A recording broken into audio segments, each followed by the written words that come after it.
Good evening, fantastic folks. Welcome to another episode of Skipper Talks. Today, we are going to talk about something which is right at the tip of everyone's tongue, which is basically about artificial intelligence. So, the focus of the discussion today will be: is AI going to come in and make us all obsolete? AI is on its way in, and are humans on their way out? That is going to be the focus of discussion in today's session. Again, fantastic folks, welcome back to Skipper Talks. All right. So the heading is AI is here and most of us are on our way out. So this is not hearsay, rather it has become a fact. In 2023, 417,500 professionals were fired from their jobs. Companies like Google made a revenue of $297 billion in 2023, but it fired 12,000 employees at the start of the year. And now they are planning to shed another 30,000 jobs in 2024, according to a recent report by businesstoday.in. Meta made $126 billion and fired 10,000 people in 2023. 28,000 startup professionals in India have been let go in 2023. And there are talks of another round of firing within the startup ecosystem. Wherever you look, there is chaos and absolute pandemonium in the tech industry. The question here should be why companies like Meta and Google are firing their workforce even if they are turning good amounts of profit. The answer to this is very simple, and it is artificial intelligence, backed by powerful machine learning capabilities. 2023 was a landmark year for AI. Platforms like ChatGPT, Midjourney, Bard, etc. reimagined the tech scene and took automation to astronomical levels. What seemed to be on the distant horizon became an immediate and, I would say, rather uncomfortable reality. Let me further drive home my point. 44% of companies say that AI is likely going to replace the bulk of their staff. A case in point is Google firing a majority of staff in the ad sales division, which is their main source of revenue. AI apparently did their job 80% better than what the team does, what humans do basically.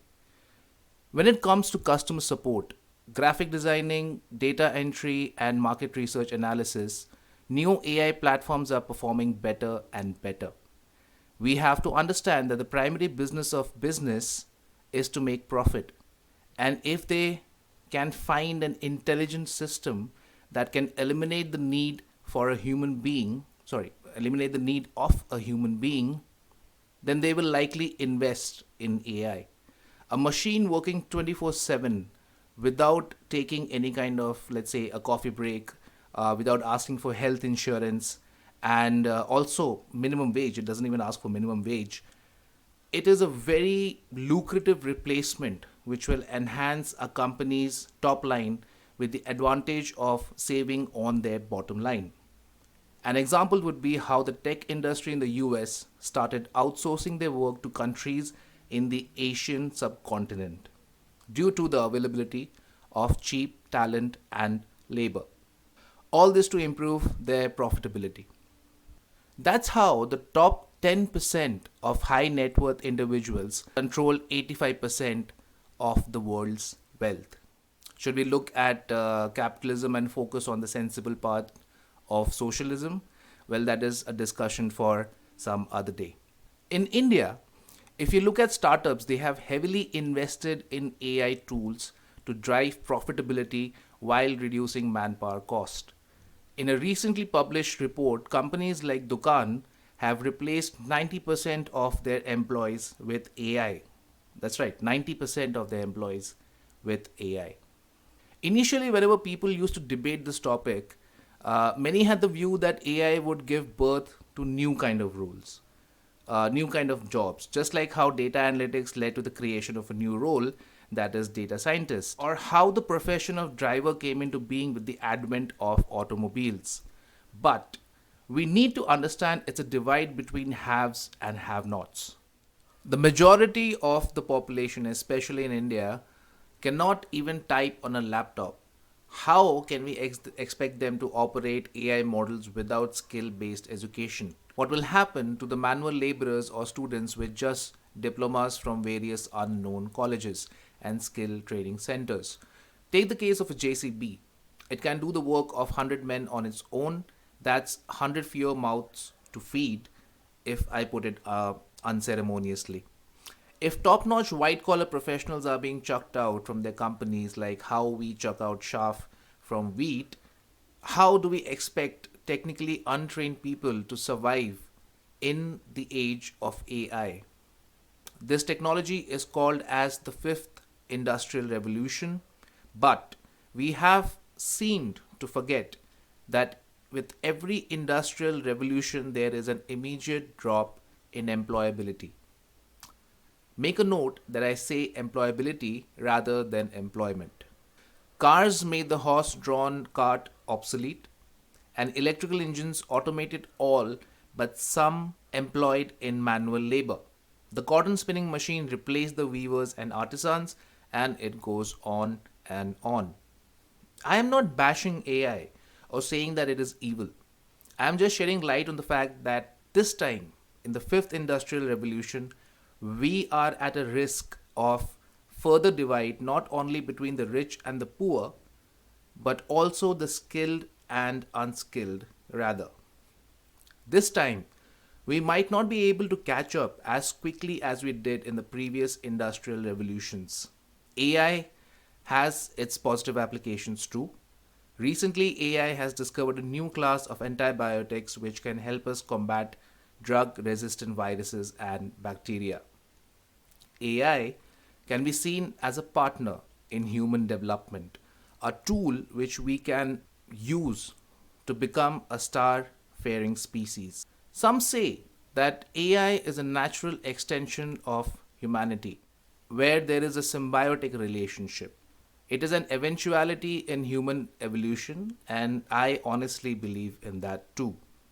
A case in point is Elon Musk's investment in Neuralink, which literally will put a microchip directly into our brains.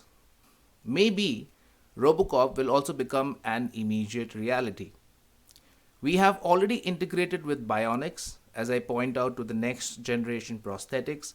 Hence, AI is a powerful tool that we should leverage, but we need to also keep humanity as a priority. We should reject a dystopia wherein a few prosper while the majority struggle.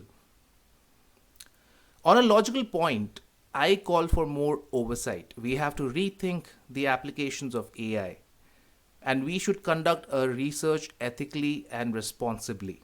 An AI model can design medicine compositions, but also with the click of a button, it can synthesize toxic chemicals which can be used in biological warfare, as what happened with Relay Pharmaceutical Company. We should also note instances like what happened to Sam Altman, the founder of OpenAI, and his firing was basically attributed to the rapid deployment of their platform called QStar, which could be the first example of general artificial intelligence. We are chasing AI singularity, which gives rise to a sentient creature not bounded by the limitations of an organic brain.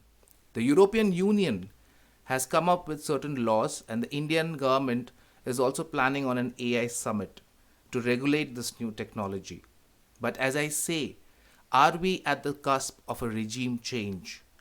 Or are we at the cusp of making ourselves obsolete in the pursuit of profit? Let me hear your views on the topic and feel free to leave a comment. I would rather sum it up by saying, by mentioning the nuclear energy, the nuclear part of it. Like, if we are thinking positively, then it can be an abundant source of energy. But if we weaponize the uranium, we enrich it to a point where we can put it on a warhead and just release onto a city, which will lead to millions and millions of death. That really calls for some kind of oversight. I hope you liked the article. This was very short and simple. I'm trying to make my videos shorter. If you liked it, please don't forget to like, share, and subscribe.